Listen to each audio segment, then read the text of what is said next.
చౌదరి గారు, అన్నా మీకు అభినందనలు. కొత్త బ్యానర్ స్టార్ట్ చేసినందుకు శుభాశీస్సులు. Thank you. బొమ్మరిల్లు బ్యానరు మార్చడానికి కారణం ఏంటి? బొమ్మరిల్లు బ్యానర్ మార్చిందని ఎవరు చెప్పారు? ఫస్ట్ అంటే ఈ న్యూ టాలెంట్ రోడ్స్ అనే బ్యానర్, కొత్త బ్యానర్ స్టార్ట్ చేశారు కదా. బొమ్మరిల్లు బ్యానర్కి ప్రొడ్యూసర్ నేను. ఓకే, నేను ఓన్లీ దీనికి కూలీ పని చేస్తున్నానన్నా. ఓకే. వినాయకరావు గారు, మీరు అల్లూరు సీతారామరాజు ఊటీలో షూటింగ్ వెళ్ళి రామారావు గారిని ప్రశ్నించారు, రాజకీయాల్లోకి వచ్చారు. మీరు కొత్త ప్రశ్న వేస్తూ నన్ను దేనికి పంపిద్దామని చూస్తున్నారు. అయితే ఏంటంటే అన్న, ఆ బొమ్మరిల్లు బ్యానర్కి నేను ప్రొడ్యూసర్ని, దర్శకుడిని కూడా. ఆవిడ సమర్పిస్తారు. ఈ బ్యానర్ ఏంటంటే ఆవిడి full time producer with the support, backing support of her friends, America friends ఆవిడకి సపోర్ట్ చేస్తుండగా ఆవిడ వాళ్ళ త్రూ ఆవిడ ప్రొడ్యూస్ చేస్తుంటాను. సో దానికి ఓన్లీ నేను మాత్రమే ప్రొడ్యూసర్, నేను డైరెక్షన్ మాత్రమే చేస్తుంటాను. ఓకే. తర్వాత ఉద్దేశం ఏంటంటే ఏమీ లేదు. అది ఉద్దేశం ఏంటంటే మధ్యలో 3, 2, 1 ఏమీ లేదు.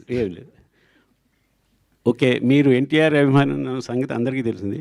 పర్టికులర్గా పాతాళ భైరవిలో ఆ గెటప్ స్టిల్లు దీనిలో వాడుకోవటానికి ప్రత్యేక రీజన్ ఏమైనా ఉందండి? అది దాంట్లో ఏం లేదు. ఇలాంటి ఆలోచన వచ్చినప్పుడు తనకి న్యూ టాలెంట్ రోర్స్ అని సినిమా ద్వారా కొత్త ప్రతిభ గర్జిస్తుంది ఇక్కడ అన్నప్పుడు, ఆయన ఎర్లీ డేస్లో ఒక ఈ సినిమా తర్వాత నుంచి ఆయన స్టార్గా పరిణామం చెందారు. ఈ సినిమా టైంకి ఆయన కొత్త ప్రతిభలాగానే ఉన్నారన్నమాట. కొత్త ప్రతిభకు ఒక ఇన్స్పిరేషన్ లాగా ఉండాలన్న ఒక ఉద్దేశంతోనూ పెట్టాం అది. అప్పటికి ఇంకా దీని తర్వాత సూపర్ స్టార్ అయ్యారు ఆయన ఈ సినిమాతో స్టార్. ఓకే. వైఎస్ గారు సార్, ఇక్కడ అన్నా నేను వెంకట్, ఎన్టీవీ సార్. కంగ్రాచులేషన్స్. మరో పేరు, మీ పేరు చాలా ప్రాముఖ్యం చెందిందన్న. టోపీ మార్చినా కూడా మర్చిపోతారు మళ్ళీ. ఓకే సార్, చెప్పండి అన్న. సార్, మీరు మొత్తం నందమూరి హీరోస్తో చేస్తున్నారు. అంటే హరికృష్ణ గారు, తర్వాత బాలకృష్ణ గారు, ఆ తర్వాత ఇప్పుడు జానకిరామ్ గారికి అబ్బాయి మధ్యలో ఇప్పుడు ఒక నిమిషం అండి. ఫస్ట్ మీరు అడిగిన దాంట్లోనే మోస్ట్ నేను ఎవరు ఫ్యాన్ అండి? Rapid fire. నేను ఎవరు ఫ్యాన్ని? ఎన్టీఆర్ గారు ఫ్యాన్. నాకు ఎవరు ఇచ్చారు బ్రేక్? ఎన్టీఆర్ గారు. అక్కినేని గారు ఆపోజిట్ కాంపౌండ్ కదా. అదే ఒక నిమిషం వినండి. ముందు ఫస్ట్ మీరు అడిగిన దానికి నేను చెప్తున్నాను. నేను అడిగిన దాన్ని ఒబ్బే చేయకూడదుగా నేను ముందు. ఓకే సార్, చెప్పండి. కాంట్రడిక్షన్ అక్కడ ఉన్నప్పుడు దాన్ని క్లారిటీ ఇచ్చి నెక్స్ట్ ఆన్సర్కి వెళ్ళాలి. సో నేను రామారావు గారి వీరాభిమాన్ని. ఇందాక నేను చెప్పిన దాంట్లో కూడా ఉంది అది. అగ్నిపుత్రుడు సినిమా పనిచేస్తున్నప్పుడు అక్కినేని నాగేశ్వరరావుతో పరుచూరు గోపాలకృష్ణ గారు డైలాగ్స్ రాయటకు వచ్చినప్పుడు 175 days రామారావు గారికి ఎక్కువ, నాగేశ్వరరావుకి ఎక్కువ అనే డిస్కషన్ వచ్చినప్పుడు ఎవరికి ఎక్కువ అనే సినిమాల విషయంలో నాగేశ్వరరావు గారితో అన్నపూర్ణ స్టూడియో సెట్స్లో బయట విరామం సమయంలో మాట్లాడుతూ డిస్కస్ చేస్తూ వాదోపదాలు చేస్తుండేవాళ్ళం. అవన్నీ ఆయనకి తెలుసు, నాగార్జున గారికి తెలుసు. నేను రామారావు గారి అభిమాన్ని. తర్వాత బాలకృష్ణ గారికి అభిమాన సంఘాలకి లెటర్స్ కూడా, బాలకృష్ణ గారికి అభిమాన సంఘం పెట్టి మద్రాసు వెళ్ళి అభిమాన సంఘం లెటర్స్ అన్ని కూడా నేను కండక్ట్ చేశాననే విషయం తెలుసు. సో వాళ్ళు నాగార్జున గారు అవకాశం ఇచ్చారు నాకు. తర్వాత నాగార్జున గారే హీరోగా అవకాశం ఇచ్చారు. తర్వాత నేను సొంత బ్యానర్ పెట్టుకుని అప్పుడు నేను వెళ్ళి హరికృష్ణ గారితో సినిమా తీశా. తర్వాత నాకు ఎవరు అవకాశం ఇచ్చారని మూడో సినిమా మహేష్ బాబు ఇచ్చారు. నేను గుడివాళ్ళు ఎవరితో గొడవ పడుతుండేవాడిని, కృష్ణ గారి ఫ్యాన్స్తో గొడవ పడుతుండేవాడిని, కొట్టుకుంటుండేవాళ్ళం. అందుకని ఆ ప్రశ్నలో సగం బేస్ లేదు. నాకు వచ్చిన మీరు పూర్తిగా వింటే అప్పుడు నేను చెప్తాను సార్. ఇప్పుడు నేను అడిగేది ఏంటంటే, హరికృష్ణ గారితో చేశారు, బాలకృష్ణ గారితో చేశారు, వీళ్ళిద్దరితో కూడా చేశాను కదా ముందు, నాగార్జున గారు. నేను చెప్పేది వినండి సార్, నేను అడిగేది వినండి మీరు. చెప్పండి. ఆ తర్వాత ఇప్పుడు జానకిరామ్ గారు వాళ్ళ అబ్బాయితో చేస్తున్నాను. మధ్యలో జూనియర్ ఎన్టీ గారు మిస్ అయిపోయారు. ఎందుకు అయిపోయారు? మీరు మిస్ చేశారా, లేకపోతే ఆయనకి ఒప్పుకోలేదా, బిజీ అయిపోయి? నేను ఎన్టీఆర్ గారి గురించి అడుగుతున్నాను. నేను చేసేదే సినిమాలు ఒక 1 yearకి 2 yearsకి 3 yearsకి అలా సినిమాలు చేస్తుంటానండి. నాకేంటంటే కథ నేనే రాసుకుంటాను. రాసుకున్న తర్వాత ఆ రాసుకున్న కథకి ఎవరు అవసరం అనుకుంటే వాళ్ళ దగ్గరికి వెళ్ళి అప్రోచ్ అయ్యి సినిమా తీస్తాను. అందుకని ఈ బస్సు దిగి ఇంకో బస్సు వెంటనే ఎక్కేద్దాం అనే తాపత్రయము, కంగారు లేదు లైఫ్లో. నేను ప్రేమ వివాహం చేసుకున్నా. ప్రేమ వివాహం చేసుకున్న తర్వాత ఏమవుద్దండి, భార్య పట్ల విధేయతను, బాధ్యత, కుటుంబం, వాళ్ళతో కూడా సరదాగా తిరుగుతుంటాను. ప్రపంచాన్ని కళ్ళతో చూడటం కంటే కూడా టీవీలో చూడటం కంటే కూడా కళ్ళతో చూడాలి, కాళ్ళతో నడవాలని అనుకుంటాను ప్రపంచంలో చూసే ప్రదేశాలు. సో అవన్నీ చూస్తూ ప్రపంచంలో అన్నీ తిరుగుతూ నేనే కథ రాసుకుని నేనే సినిమా తీసే ప్రాసెస్లో చాలామంది దగ్గరికి వెళ్ళే అవకాశం తక్కువ. కంటిన్యూటీ ఆఫ్ సినిమాలు చేస్తుంటేనే అందరి దగ్గరికి వెళ్ళాలి. ఇప్పుడు లాహిర్లాగర్ అయిన వెంటనే నేను పెద్ద హీరోల దగ్గరికి వెళ్ళి ట్రై చేయొచ్చు. నేను వెంటనే ఎవరితో తీశానండి, సేతయ్య అని మళ్ళీ హరికృష్ణ గారితో తీశాను. సో నేనేంటంటే నాకు ఆలోచన నా బ్రెయిన్లో లేదు పెద్ద హీరోల దగ్గరికి వెళ్ళాలి, లేకపోతే స్టార్డమ్ ఉన్న హీరోల దగ్గరికి వెళ్ళాలి అని ఉండదు. నాకు ఎవరు కరెక్ట్గా నా కథకు రాసుకున్నప్పుడు నాకు కన్వీనియంట్గా ఎవరు అనిపిస్తే వాళ్ళ దగ్గరికి వెళ్ళిపోతాను. వైవిఎస్ గారు అంటే ఆ వెళ్ళినప్పుడు తారక్ దగ్గరికి ఎందుకు వెళ్ళకూడదు అనేది మీ ప్రశ్న అనమాట. తారక్ దగ్గరికి వెళ్ళాలనే కథ నా ఆలోచనలోకి రాలేదంటున్నాను. కానీ వస్తే ఎన్టీఆర్ వెళ్తాను. గారికి ఇష్టమైన మనవడు జూనియర్ జూనియర్ ఎన్టీఆర్ ఎన్టీఆర్ కదా. కదా. సో మీకు ఎందుకు ఆ థాట్ రాలేదు? ఎన్టీఆర్ గారికి ఇష్టమైన మనవడు అని ఎవరు చెప్పారు? ఆయనే చెప్పారు, ఎవరు? బాలకృష్ణ. కాదు, అదే నేను ఒకటి చెప్తాను, అది రాసుకుని పెద్ద పారాగ్రాఫ్తో ప్రింట్ చేస్తారు రేపొద్దున. చెప్పండి. అట్లా కాదండి, నేను చెప్పేది అది కాదు. ఎన్టీ రామారావు గారికి ఇష్టమైన మనవడు అంటే మిగతా మనవాళ్ళు ఇష్టం లేదనా? మీరు బట్ చెప్పేది అందరిలోనే అంటే ఒకరని ఉంటది కదా. సార్ మీరు ఇప్పుడు ఒక క్వశ్చన్ వేసినప్పుడు ఒక సర్టిఫికేట్ ఇవ్వకండి. సార్ మీరు సర్టిఫికేట్ ఇస్తున్నారండి. చాలా సార్లు జూనియర్ ఎన్టీఆర్ కావచ్చు, వాళ్ళ ఆహా, ఫాదర్ కావచ్చు, వీళ్ళంతా ఆయన కూడా చెప్పలేదు. ఎన్టీ రామారావు గారు జూనియర్ పబ్లిక్ గా ప్రెస్ మీట్ లో చెప్పలేదు, కానీ ఒక family నిమిషం members దగ్గర చెప్పారు ఒక నిమిషం అండి. తారక్ గారు కూడా చెప్పలా. ఏది, రామారావు గారికే నేను ఇష్టమైన మనవాడిని, నేను ఒక్కడనే ఇష్టమైన మనవాడిని. ఎన్టీ రామారావు, మీరు అడిగిన క్వశ్చన్ ఏంటంటే ఎన్టీ రామారావు గారికే ఆయన ఇష్టమైన మనవాడు అన్నారు. అది మీరు స్ట్రెస్ చేశారు. ఆయన ఒక్కడే ఇష్టమైన మనవాడు కాదు, ఎన్టీ రామారావు గారికి అందరూ సమానమే. అలాగే ఎన్టీ రామారావు గారిని అభిమానించే వాళ్ళందరికీ, అభిమానులు, వంశ వీరాభిమానులందరికీ రామారావు గారి కుటుంబంలోని అందరూ సమానమే. కానీ రామారావు గారు తన పేరుని ఈ మనవడికే పెట్టారు. అది ఒకటి ఆయన పెట్టలేదు, హరికృష్ణ గారు పెట్టారు. హరికృష్ణ గారు పెట్టిన ఇప్పుడు మీరు చెప్పేదనండి, మీరు ఇప్పుడు వినాయకరావు గారు, రామారావు గారు పెట్టలేదు, హరికృష్ణ గారు, జానకిరామ్, కళ్యాణ్ రామ్, తారక రామ్ అని ఆయన పెట్టారు పేర్లు. కానీ ఎన్టీఆర్ గారు రామారావు గారు యాక్సెప్ట్ చేశారు కదా సార్. యాక్సెప్ట్ చేశారు. ఇప్పుడు ఇంకొకటి అడుగుతున్నాను, మీకు న్యూ టాలెంట్ రోర్ సెట్ అనే ఒక సంస్థ స్థాపించి ఒక ప్రొడక్షన్ చేయబోతున్నా. దానికి సంబంధించిన ప్రశ్నలు కావాలా, రామారావు గారి ఫ్యామిలీకి సంబంధించిన దీనికి సంబంధించి నేను అడిగింది ఏంటంటే, ఒక్క నిమిషం హీరోలు అందరు ఇంట్రొడ్యూస్ చేసినప్పుడు ఒక్క ఒక నిమిషం మిషన్ చేశారు, నేను అడిగాను సార్. ఒక్క నిమిషమేనండి, నేను ఎందుకు చేయలేకపోయినా చెప్పాను. రామారావు గారి ఫ్యామిలీకి సంబంధించిన వాళ్ళ ఇంట్లోని సంబంధించిన కుటుంబానికి సంబంధించిన విషయాలు, దాంట్లో ఉన్న ఇండివిజువల్ డీటెయిల్స్ అవన్నీ మీకు కావాలంటేనేమో అది వేరే రకమైన డిస్కషన్ పెట్టుకుని దానికి సంబంధించిన వ్యక్తులు సమాధానాలు చెప్తారండి. నేను ఇండివిజువల్ అడగలేదు, మీరు ఎందుకు మిస్ చేశారు నేను అడిగాను. ఎందుకంటే నాకు అదే సమస్య. మొత్తం నందమూరి హీరోస్ ఎక్కువ చేసింది మీరే. ఇప్పుడు చెప్తున్నాను, అప్పుడు ఇంతవరకు రాలేదు, అది ఇంతవరకు అలాంటిది ఆలోచన రాలేదు. వచ్చినప్పుడు ఆయన దగ్గరికి వెళ్తాను, తీస్తాను, అది ఓకేనా? ఇప్పటివరకైతే రాలేదు. ఇప్పుడు నాకు ఈ సినిమా అలాంటి అవకాశం ఇచ్చి సక్సెస్ ఇచ్చి ఆ తర్వాత అలాంటి కథ వస్తే డెఫినెట్గా తీస్తాను. ఓకేనండి? ఓకే అండి. సరే ఇంకో ఓకే, అది ఓకేనా మీకు? అది కూడా హ్యాపీనా? సంతృప్తి ఉంది అందులో? మీరు అందరితో చేయాలని మేము కోరుకుంటాం సార్. అదే అమ్మయ్య. చౌదరి గారు, ఇంకో క్వశ్చన్ సార్. మీరు అంటే ఇందాక ఈరోజు మహేష్ గారి బర్త్డే, ఆ బర్త్డే సందర్భంగా అంటే ఆయనతో గతంలో యువరాజ్ సినిమా చేశారు. అప్పుడుగా ఆయన సూపర్ స్టార్ కాదు, కానీ ఇప్పుడు రాజమౌళి గారితో కూడా చేస్తూ ఒక మళ్ళీ ప్యాన్ వరల్డ్ మూవీ చేయబోతున్నంటే అంత గొప్ప స్థాయికి ఎదిగాడు కదా. ఎలా అనిపిస్తుంది? అంటే మీరు అంత ఎక్స్పెక్ట్ చేశారు నేను ఫ్యూచర్లో అంత గొప్పగా అవుతాడు అనేసి మీకు అనిపించిందా? మహేష్ బాబు చాలా మంచి పొజిషన్లోకి వెళ్తాడని నేను ఎక్స్పెక్ట్ చేయడం కాదండి, ప్రపంచం అంతా కూడా కన్ఫర్మ్ చేసింది. ఆయన బాలనటుడుగా ఉన్నప్పుడు ప్రపంచం కన్ఫర్మ్ చేసిన వాళ్ళు బాలకృష్ణ గారండి. ఫస్ట్ నందమూరి బాలకృష్ణ గారిని ప్రపంచం కన్ఫర్మ్ చేసింది. ఎప్పుడు తాతమ్మ కళ సినిమా చేస్తున్నప్పుడు కానీ, అన్నదమ్ముల అనుబంధం సినిమా చేస్తున్నప్పుడు కానీ, దాని తర్వాత కొంచెం టీన్స్ పెరిగిన తర్వాత అభిమన్యుడు క్యారెక్టర్ వేస్తారు చూడండి దానవీర సూరకర్ అన్నప్పుడు ఇతనురా కన్ఫర్మ్డ్గా అద్భుతమైన నటుడు అవుతాడు, నందమూరి వారసుడు అవుతాడని.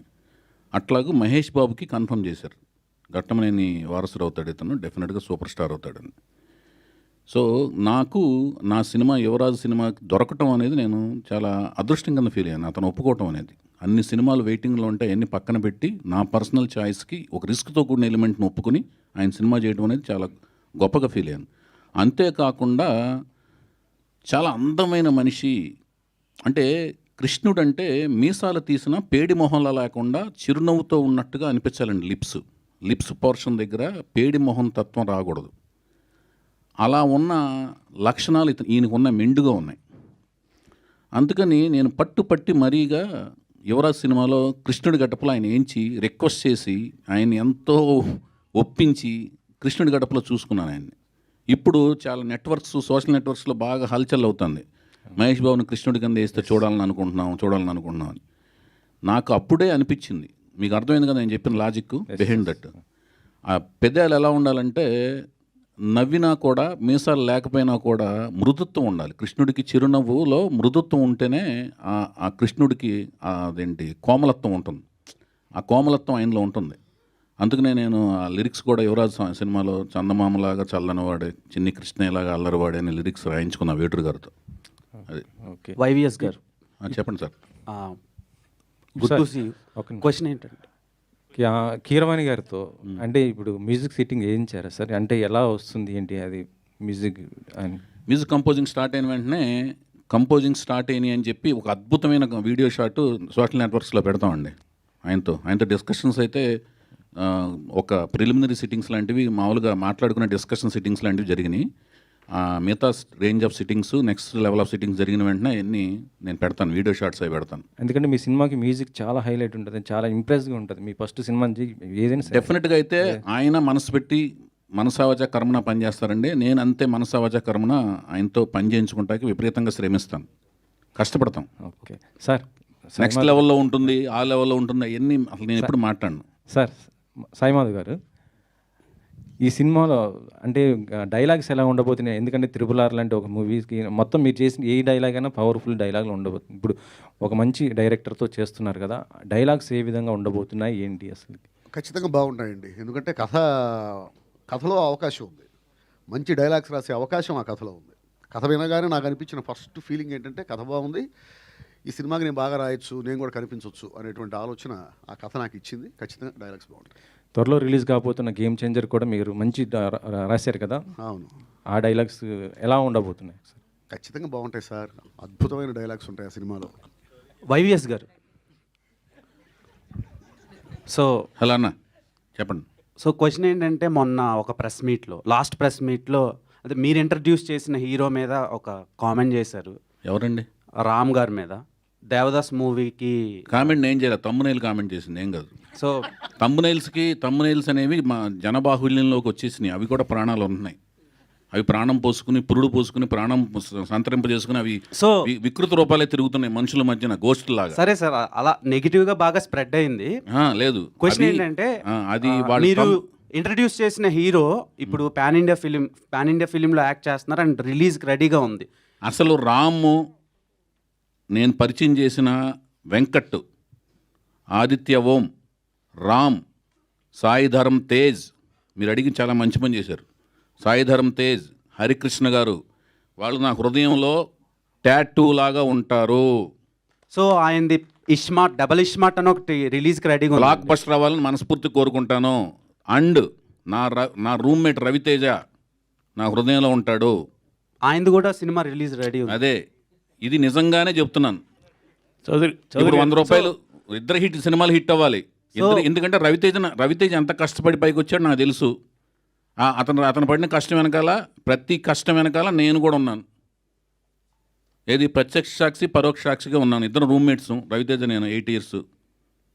ఓకేనండి. ఓకే. అండ్ మీరు చాలా సినిమాలు రిలీజ్ అది తమ్మునైల్ సరిగ్గా తప్పు పెట్టారు, రాముకి తెలుస్తుంది. అది తమ్మునైల్కి ప్రాణాలు పోసి దాని క్వశ్చన్లు సంధించకండి భయ్యా. సరే సార్. చౌదరి మీ సినిమాల్లో లాహిర్లో నుంచి చాలా మంచి మంచి సినిమాలు ఉన్నాయి, family oriented films. Okay. So ఇప్పుడు రీ రిలీజ్లు హవా నడుస్తుంది. ఓకే. సో మీ సినిమాల్లో రీ రిలీజ్ చేయాలంటే ఏ సినిమా రీ రిలీజ్ చేస్తారు, అండ్ సీక్వెల్ తీయాలంటే ఏ సినిమాకి సీక్వెల్ చేస్తారు? సీక్వెల్స్ తీయాలి అనుకున్న క్యారెక్టర్ అనుకున్న ముగింపులతో నేను ఏ సినిమా తీయలేదు ఇప్పుడు దాకా, అందుకని సీక్వెల్స్ తీయను. రీ రిలీజ్ చేయాలంటే ఏ సినిమా రీ రిలీజ్ చేస్తారు? అది డిమాండ్ను బట్టి రీ రిలీజ్ చేస్తాను. డిమాండ్ వస్తే రీ రిలీజ్ చేస్తాను. డిమాండ్ రావడం అంటే ఏంటంటే ఎవరిని వచ్చి బాబు మేము ఇంత డబ్బులు ఇస్తాం మీరు ఇస్తారా అంటే రీ రిలీజ్ చేస్తాను. మీ సినిమాలు రిలీజ్ అవ్వడానికి ఎందుకు ఇంత టైం పడుతుంది, ఇంత లేట్ ఎందుకు అవుతుంది? నేను ప్రేమ వివాహం చేసుకున్నాను.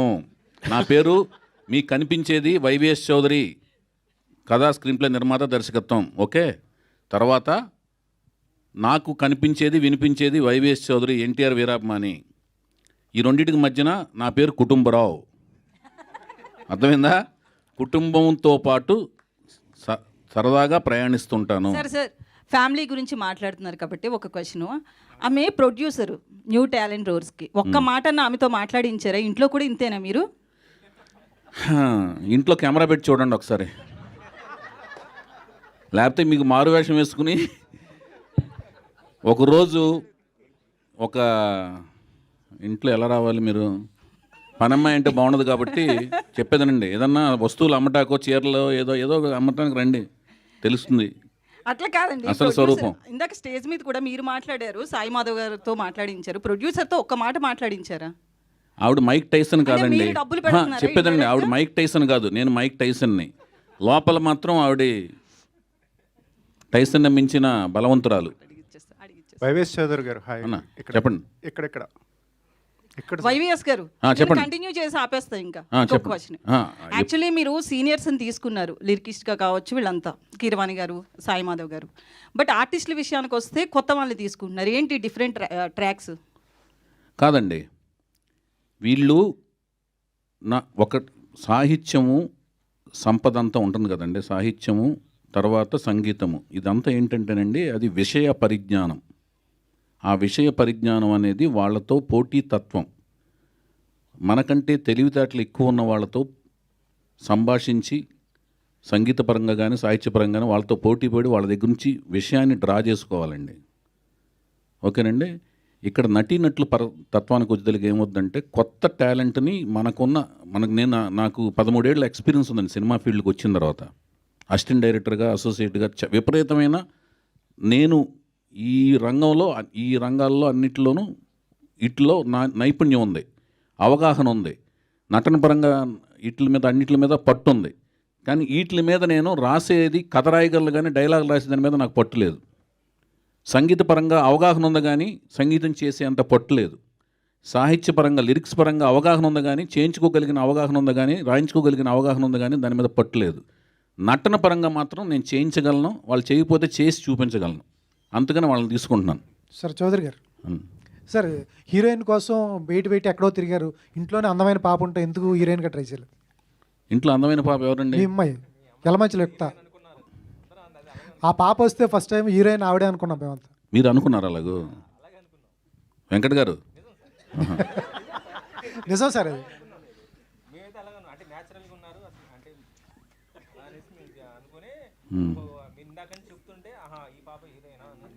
మీరు Q&A పెడితే కుంపట్లో పెడతారన్నమాట. మీరు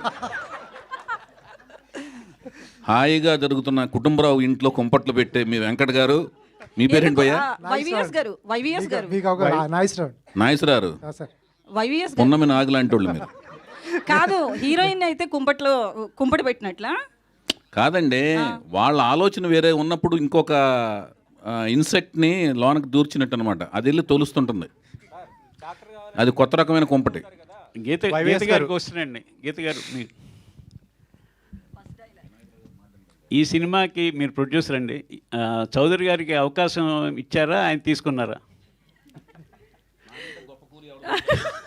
నాకు తెలుసు కదండి ఎంత కష్టపడతారు అసలు. ఆయన విపరీతంగా కష్టపడతారు కాబట్టి ఆయనకి మించి ఇంకెవరు ఆప్షన్లు లేరు ప్రస్తుతానికి. అంతే ఎంత ఇస్తే అంత, ఎంత పడేస్తే అంత తీసుకుంటాను భయ్యా. ఆవిడకి మాట్లాడతాం రాదని చెప్పాను కదా, చివరికి పడేసి తీసుకుంటాం కదా. అది వైవిఎస్ చౌదరి గారు ఇక్కడండి. అన్నా మీరు ఇప్పుడు విద్యారావు అని కొత్త అమ్మాయిని వీణారావు అమ్మాయిని పరిచయం చేస్తున్నారు. వీణారావు వీణారావు అయితే మీరు పీక్స్లో ఉన్నప్పుడు తెలుగు అమ్మాయిని పరిచయం చేయాలని చెప్పి ఎందుకు ట్రై చేయలేదు? అప్పుడు బాలీవుడ్ హీరోయిన్ల వైపు ఎందుకు వెళ్ళారు? పీక్ అనేది కొలమానం ఏంటి భయ మీకు? అంటే ఆలోచనలా విజయాలా? వరుస విజయాలు. వరుస విజయాలు. విజయం అనేది ఆలోచనలు, మన ఆలోచనలు థియేటర్కి వచ్చిన 100 మందిలో 60 మందికి రీచ్ అయితే విజయం భయ్య, 40 మందికి మాత్రం రీచ్ అయితే అపజయం. అంతేగాని ఆలోచన సరళి అంటే థింకింగ్ ప్యాటర్న్ లేనప్పుడు కాదు. థింకింగ్ ప్యాటర్న్ చురుగ్గా ఉంది, మనం ఆలోచించింది రీచ్ కాలేదు అంటే ఏంటంటే దాని అర్థం ఏంటంటే మనం ఆలోచిస్తున్నామా లేదా, జడత్వం ఉందా లేదా అనేది మెయిన్. ఆలోచించాం. ఫెయిల్యూర్కి సక్సెస్కి ఫెయిల్యూర్కి ఒకే కృషి చేస్తాం.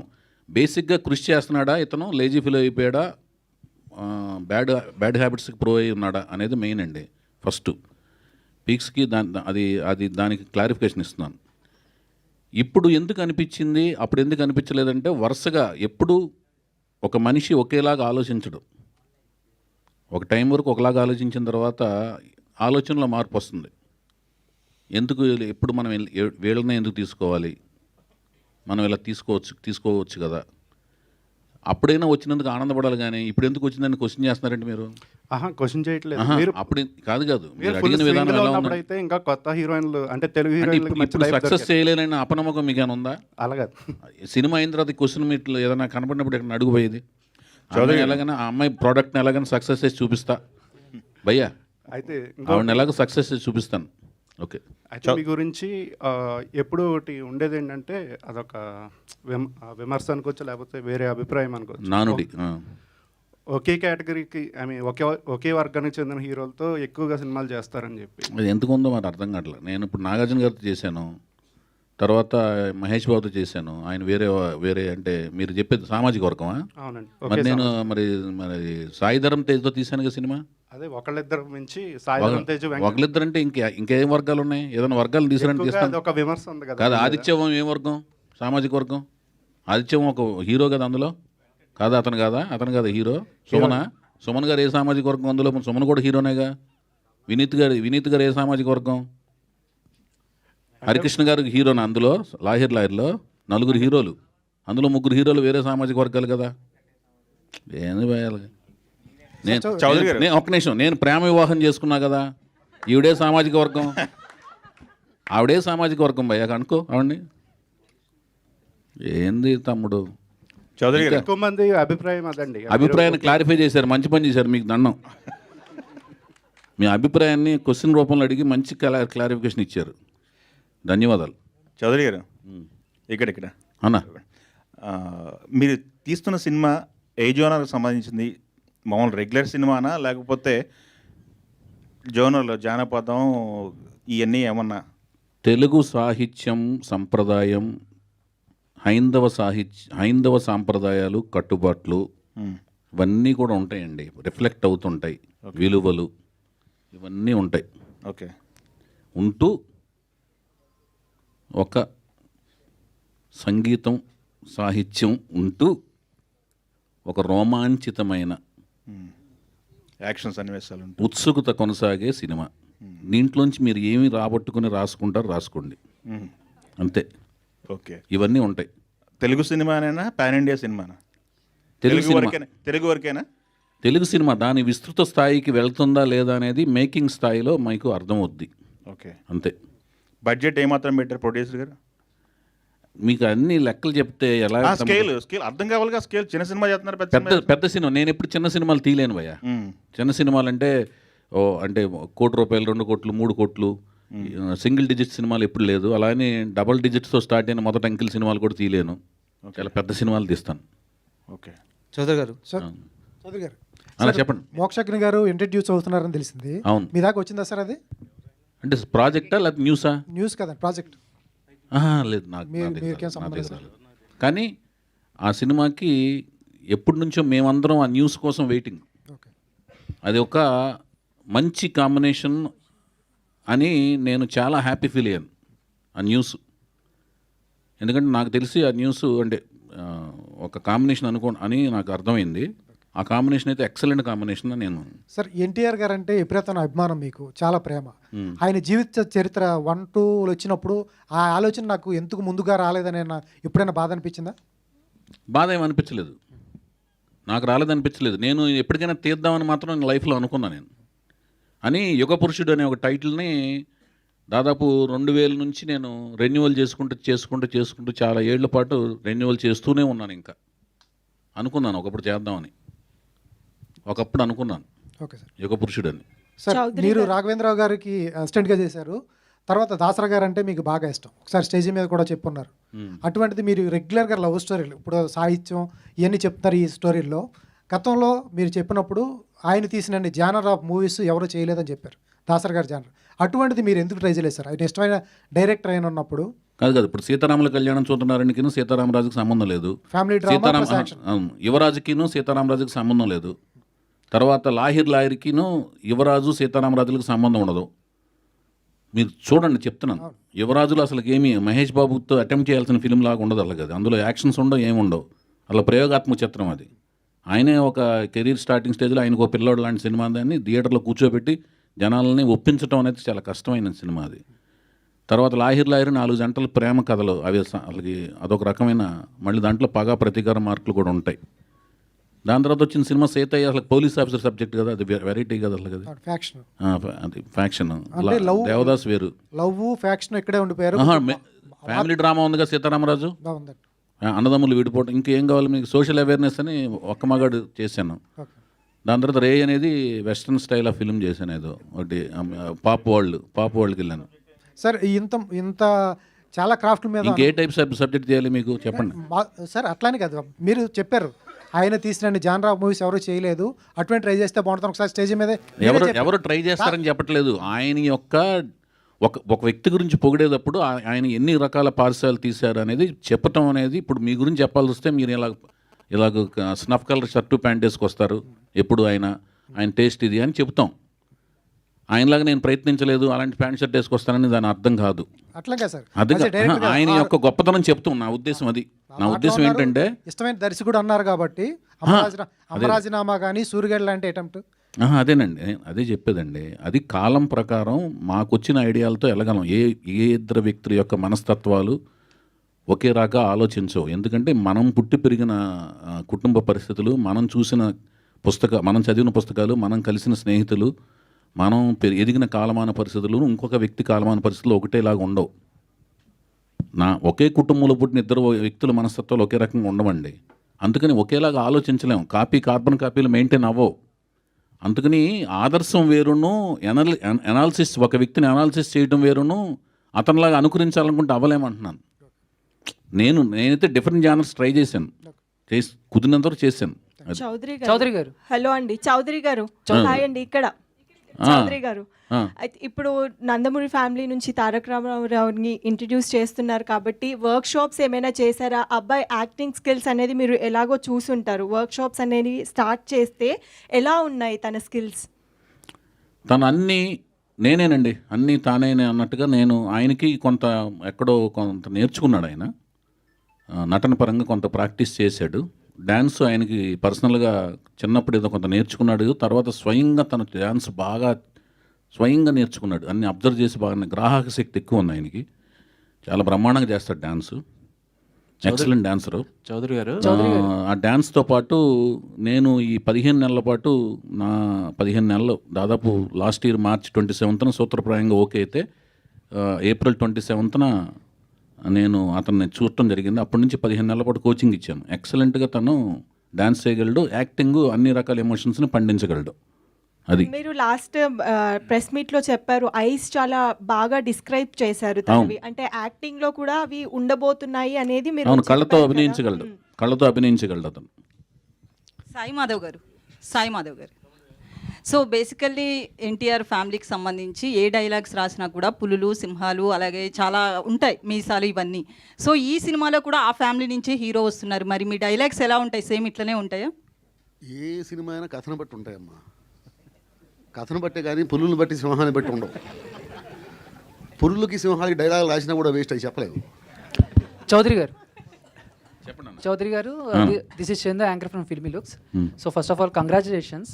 అంటే చాలా గ్యాప్ తర్వాత మళ్ళీ వస్తున్నారు, చాలా మందికి హ్యాపీ అది. అంటే 9 years గ్యాప్ వచ్చింది సార్. ఈ 9 years గ్యాప్లో ఇండస్ట్రీ కూడా చాలా చేంజ్ అయింది, 24 క్రాఫ్ట్స్లో కూడా చాలా డెవలప్ అయింది, అండ్ ఇండస్ట్రీ కూడా ప్రపంచానికి తెలిసింది.